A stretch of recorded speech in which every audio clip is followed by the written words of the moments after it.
Sudah nonton film Siksa Neraka yang digambarkan secara visual sangat mengerikan? Ternyata boleh jadi sang sutradara sudah membaca ayat-ayat suci dan hadis-hadis Nabi. Paling tidak ada 15 gambaran betapa menakutkan dan mengerikannya gambaran tentang neraka. Maka tidak heran banyak orang yang setelah nonton Siksa Neraka atau tobat.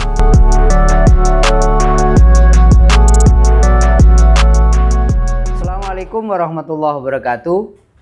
Sahabat-sahabatku, beberapa waktu terakhir ini sedang viral ya, yaitu banyak berita tentang auto tobat ketika seseorang keluar dari bioskop setelah nonton film Siksa Neraka. Film yang dirilis tanggal 14 Desember 2023 yang disutradarai oleh Anggi Umbara ini. Film ini sebenarnya film yang diadaptasi dari komik dengan judul yang sama, Siksa Neraka, karangan MB Rahmansyah. Film yang saya kira mengagetkan banyak orang karena film ini menggambarkan tentang balasan orang-orang yang melakukan dosa kemaksiatan di dunia dan digambarkan begitu mengerikan dengan visual yang cukup menggetarkan banyak orang, yang diperankan oleh Slamet Raharjo, Kevo Alvaro, Arya Wahab dan lain-lain. Sehingga tidak heran kemudian banyak orang melakukan testimoni setelah keluar bioskop kemudian atau taubat.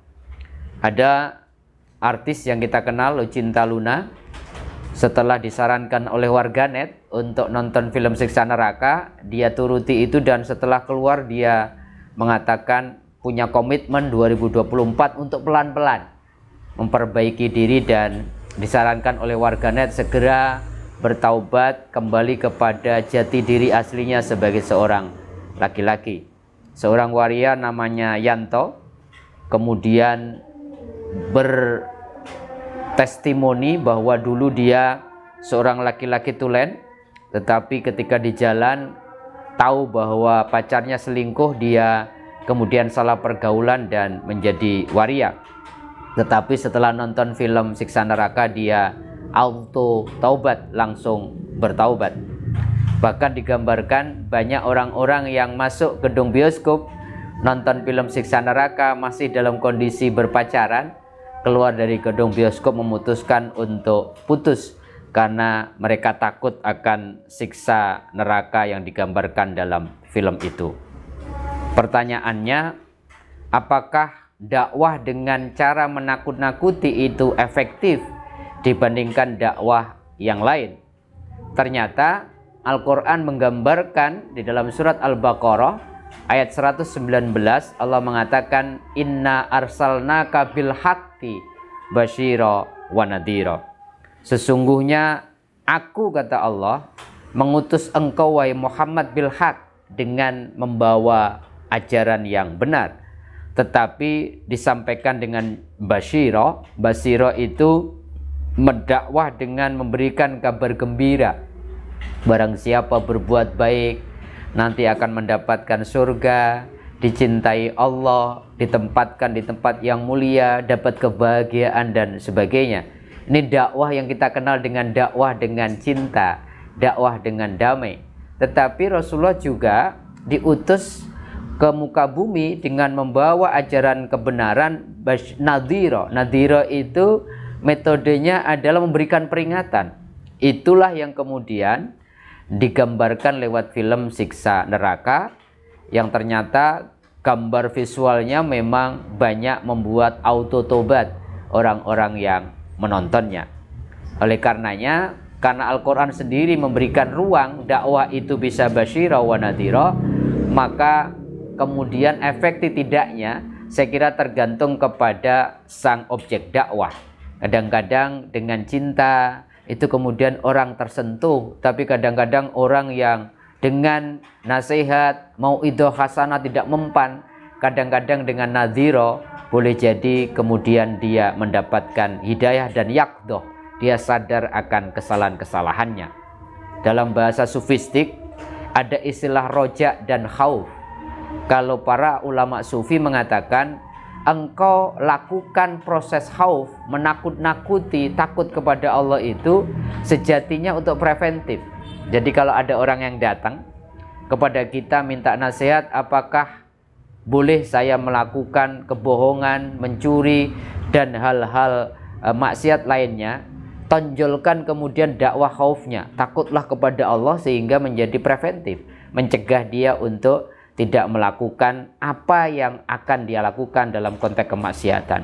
Tetapi kalau orang datang kepada kita dan kemudian terlanjur melakukan dosa dan bertanya apakah Allah akan menerima taubatku, maka di situ rojak kemudian kita tonjolkan. Gak usah berkecil hati ketika kita mengetuk pintu rahmat, pintu ampunan Allah dengan kesungguhan, maka Allah akan menghampiri kita, mungkin dengan penghampiran atau menyambut kita dengan sambutan yang tangan terbuka. Bahkan Rasulullah dalam sebuah hadisnya, Rasulullah itu menengadahkan tangannya di siang hari untuk menerima taubat hamba-hambanya dilakukan malam hari, dan Rasulullah menggambarkan Allah menghamparkan tangannya, membuka tangannya di malam hari untuk menerima taubat hambanya dilakukan di siang hari, hatta tatlu'u syamsu min maghribiha, sampai matahari terbit dari arah barat sampai hari kiamat datang. Yang menjadi pertanyaan, kenapa kemudian gambaran neraka ini begitu banyak membuat orang atau taubat? Saya ingin sampaikan sahabat-sahabatku beberapa catatan gambaran apakah film yang diadaptasi dari komik siksa neraka itu betul-betul juga penggambaran neraka yang digambarkan di dalam Al-Quran dan Sunnah Rasulullah. Kalau kita kumpulkan gambaran tentang neraka di dalam Al-Quran dan hadis Nabi, paling tidak ada 15 gambaran tentang neraka yang digambarkan lewat firman Allah dan Sunnah Rasulullah. Pertama, neraka itu digambarkan punya 7 pintu, yang masing-masing pintu itu dimasuki orang sesuai dengan dosa yang dilakukan di dunia. Digambarkan betul itu di dalam surat Al-Hijr ayat 43 sampai 44. Yang kedua, digambarkan neraka itu seperti penjara di dalam surat Al-Isra ayat 8. Bahkan digambarkan neraka itu sangat panas, sangat membakar, digambarkan lewat hadis Rasulullah riwayat Bukhari dan Muslim. Neraka digambarkan sangat gelap dan kemudian mematikan. Neraka digambarkan yaitu penuh siksaan, riwayat Bukhari dan Muslim. Kemudian neraka digambarkan sangat dalam, sehingga Rasulullah mengabarkan ketika batu itu dijatuhkan ke neraka sampai 70 tahun itu belum sampai, untuk menggambarkan mengerikannya neraka. Digambarkan sebagai peringatan bagi orang-orang yang berbuat dosa. Bahkan digambarkan neraka itu penuh dengan cambuk yang begitu mengerikan. Dalam surat Al-Hajj ayat 20 sampai 22, neraka itu digambarkan bahan bakarnya itu dari manusia dan batu. Neraka digambarkan itu dijaga oleh malaikat yang sangat kasar. Neraka juga digambarkan penuh cambuk besi. Digambarkan dalam surat Al-Hajj ayat 20 sampai 22. Neraka juga digambarkan bahan bakarnya itu dari manusia dan batu.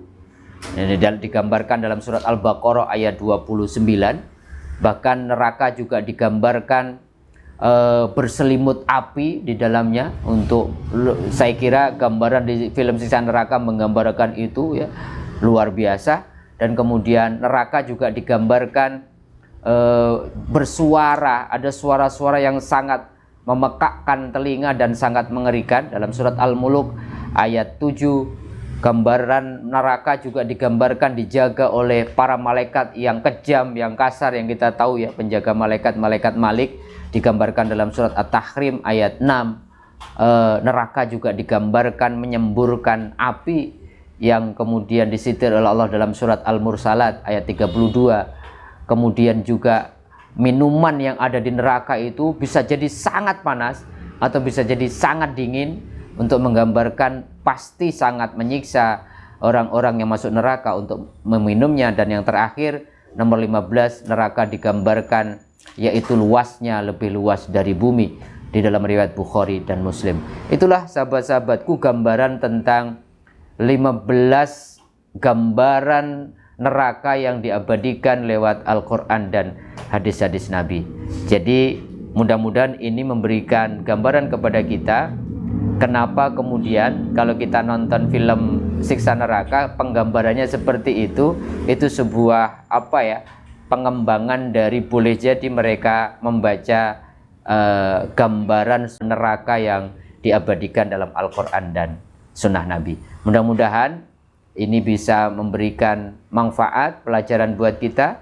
Kurang lebihnya mohon maaf. Assalamualaikum warahmatullahi wabarakatuh.